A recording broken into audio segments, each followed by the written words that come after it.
Happy Thursday, Gordon here with another Tech Time with Gordon. Today I'm going to be talking about Windows 10. So I'm just going to give you an overview of what kind of changed when it came down between Windows 7 and Windows 10. So let's begin. So for those who are not familiar in what Windows 10 actually is, basically this is the latest version of Microsoft Windows operating system. So for an operating system, it just manages all the hardware and software on your computer. So basically it coordinates everything. It just puts everything together. You need an operating system in order to have your machine run. So if you are currently running Windows 7 or Windows 8.1, you might be thinking of whether or not you want to purchase Windows 10. And for Windows 7 users, unfortunately, basically it is no longer maintained by Microsoft. So what this means is there's no longer going to be any big updates. Any new software that's coming out will only be Windows 10. It won't be compatible with Windows 7. However, there are things that you need to consider before upgrading or purchasing. The biggest thing is, with Windows 10, it does require more juice from your machine. So if you're still using a 10-year-old computer or laptop, probably it's best to purchase a new machine instead of buying. The reason why is Windows 10 will not function very well on your machine just because it requires more brain power that your machine cannot supply it. Another thing too is software compatibility. If you have a lot of old software that you're using, you do want to make sure that they're able to function within Windows 10, or try to find upgrade versions of the software that you are using.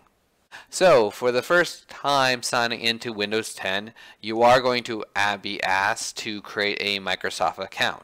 If you have already one, you can just fill in that information. If not, basically you're going to provide information and you're going to create a password, and then you're going to press enter. So basically when you log in or turn on your machine the next time, it's going to ask you which account you're going to use, and then you're going to put in the password in order to sign in. So if you do have multiple people in your house, you can have multiple accounts for each person. Now that you've signed in, you'll be greeted to a screen similar to what I'm showing you. I'm going to break it down for you to give you an idea what these icons represent. So starting on the top left, we have our recycling bin. If I were to remove or delete anything on my machine, it's going to go into my recycling bin first. If I choose to empty out the recycling bin, those items are no longer available. So treat it like a regular wastebasket. If I were to toss an item into a wastebasket, I can pull it out and I still have it. However, if I take it to the curb and the garbage bin picks it up, I no longer have it available. So once I empty it out, those items are permanently deleted. Next is our folders. So basically folders house and keep our information organized, whether this is programs, files, pictures, anything. You can make multiple folders. The example I have is a work folder, so all my work documents go in there. And I do have another folder called vacation photos, and that's where all my pictures of my vacation are going. Next, I've got my background. So basically this is just an image that sits behind everything. I do have the ability to personalize this, so I can change it up at any time. Starting at the bottom left, I've got the start button. This little icon allows me to click on it and it'll list all the programs that I have available on my machine. I have beside it Cortana. Basically I am able to search it. She's an assistant that if I type something in, she can search the web, give you information, but if it's related to my computer, she'll pull it up. The whole bottom is considered our taskbar. So generally when I have a program active, it will show on the on the bottom bar. I can also pin programs on this, so instead of cluttering up my desktop, I can put icons such as Explorer here down there, so I can click on it and activate it. So if you notice that line underneath, this program is active, and so is this one. The next thing I'll show you is my settings. So basically this is the bottom right here. So I've got my clock, I got the calendar information. I also have a notification, or basically my notifications, my sound, if I'm connected to the internet. So basically all of my settings in regards to my computer, what's happening at the moment, they're all present there. So any virus program, they'll all sit there for you as well. So when we first get our computer, we might want to adjust certain settings. So there is an ability to adjust what's going on our computer, like our connection to the internet, display options, so changing our background image, changing font settings, notifications. So all of those are settings. And there are two ways to go about it. We can look for our what is called the control panel. This was available in Windows 7, so you might be familiar with it.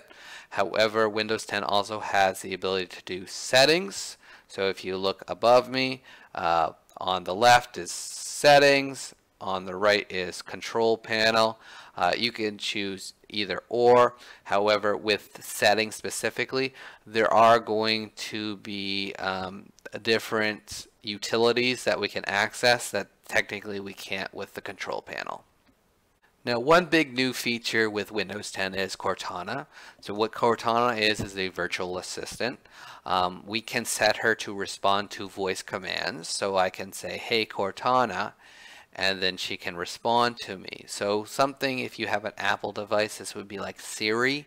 I can talk to her and tell her to do specific things. So I can ask her a question.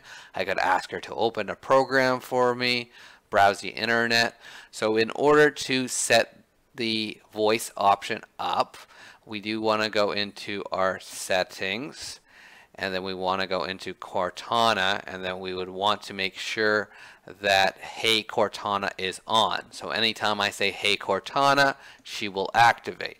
If it's off, we will not be doing the speak command. Now, if you're like me, I tend to have multiple windows up at the same time. Sometimes this can be a problem. You're not sure which window you're on next. With Windows 10, they do have the abilities to adjust them fairly easy. The first one is Snap, so this allows us to resize windows fairly quickly. So basically, if we move it to a corner, it will adjust to that corner. We can quickly flip or switch between two windows at a time. We can do task view, so this is kind of similar to the flip. By hitting Windows and Tab key, we can quickly go through all our different tabs. And then the other way, if we have too many things going on and we just want to get to our desktop, we can click at the bottom right corner and it will hide all our windows. So it will give us quick access to our desktop. So for many of us, we'll probably want to customize our PC to be something that we enjoy using on a regular basis.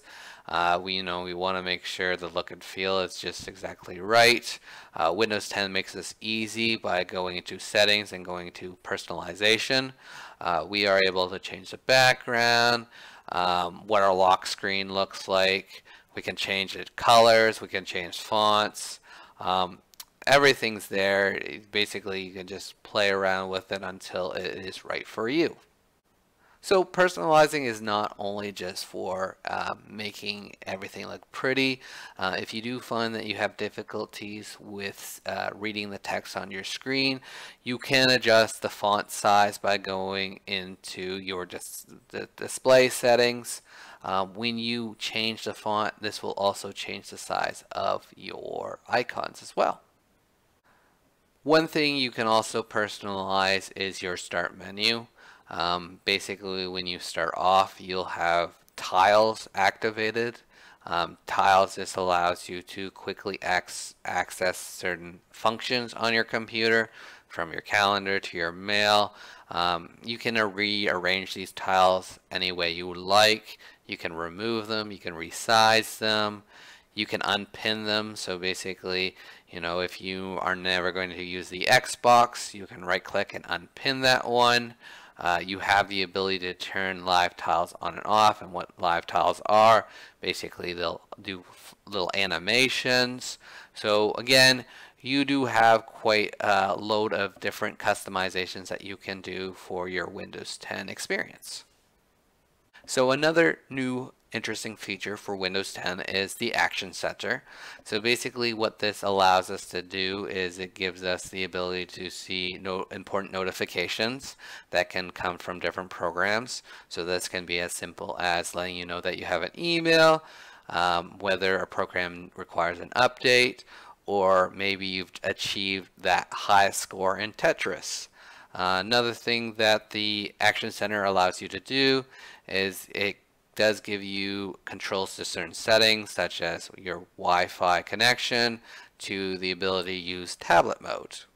So if your Windows experience is that you do not have a keyboard or mouse, you maybe have a touch screen, or maybe you are on a tablet that has Windows 10, you might be set automatically on tablet mode. So tablet mode is just an easier way to experience Windows 10. It is actively just going to use the tile feature. If you do not like this feature and do have a keyboard or mouse, you can quickly change this by going into your Action Center and just clicking on tablet mode to turn it off, and then you'll have your regular desktop again. There are a few new programs when it comes down to Windows 10. One is Microsoft Edge. This has replaced Internet Explorer. If you still have Internet Explorer on your machine, I advise taking it off because it's no longer supported. This is just a great way to experience the web. Next we have the Microsoft Store. So basically this is just an easier way to control software on your device.